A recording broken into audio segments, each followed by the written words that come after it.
Message اس نظم کا ہے کہ ایسی شاعری کرنی چاہیے جس سے کمزور لوگ، غلام لوگ بیدار ہو جائیں اور اپنی صلاحیتیں بڑھائیں۔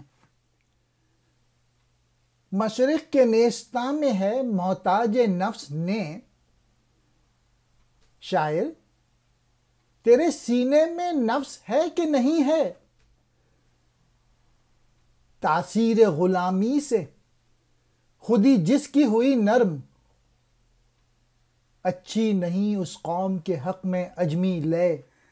میسیج یہ ہے کہ جو مشرق کے لوگ ہیں وہ غفلت میں پڑے ہوئے ہیں، وہ سو رہے ہیں، اور شاعر تیرے پاس کوئی ایسی پوئٹری ہے جس کی وجہ سے تو ان کو جگا دے، ان میں پیشن ڈال دے، ان میں عشق بھر دے، ان کو بیدار کر دے۔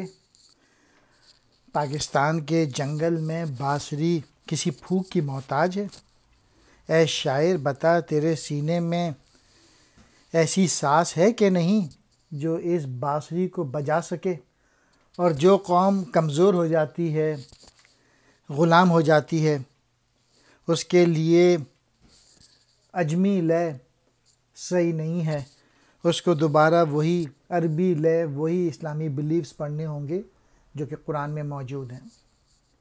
شاعر، شعر کہنے والا، نیستاں بانسوں کا جنگل، محتاج نفس سانس کی محتاج، نے بانسری تاثیر غلامی، غلامی کا اثر، خود ہی اپنا آپ، اپنی صلاحیتیں، اپنا پوٹینشیل، محنت کرنا، ایگو، اجمیل ہے۔